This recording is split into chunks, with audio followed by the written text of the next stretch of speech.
Pleasant, West Virginia, a small town on the Ohio River with an unpleasant, downright frightening past. In December of 1967, the town lost 46 people when the Silver Bridge collapsed into the river. Many here don't blame an engineering breakdown, but a more mysterious force.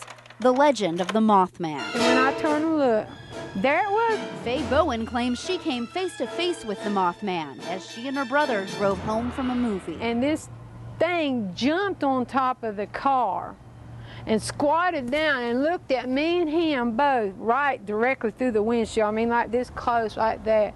The biggest, reddest eyes you ever did see. Faye was 13 years old when her town became terrified of a 7-foot-tall, gray, scaly monster with giant wings.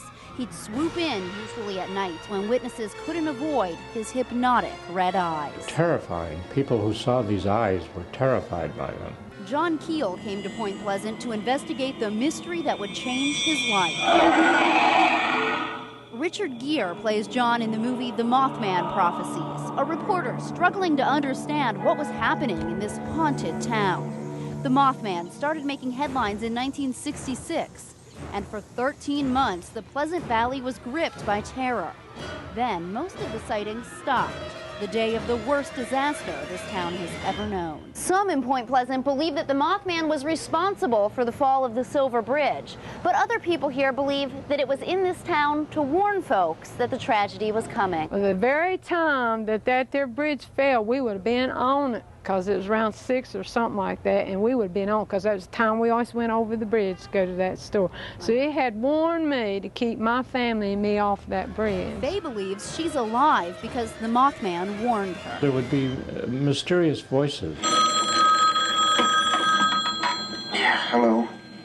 And John says the eerie phone calls his character got in the movie really happened to him. They were terrifying, but may have saved his life. I received phone calls that these voices would warn me, stay out of West Virginia, don't go back. Both John and Faye lived to tell their Mothman stories, but other witnesses died within months of the sightings. Others left town. Some believe the Mothman came because of a curse from the Indian chief buried here. Others blame chemical spills from a factory, military contamination at this wildlife preserve, or mass hysteria. You couldn't actually tack it down and prove anything. And today the Mothman mystery remains unsolved. Scattered sightings are still reported and feared, leaving some to wonder if there'll be another disaster.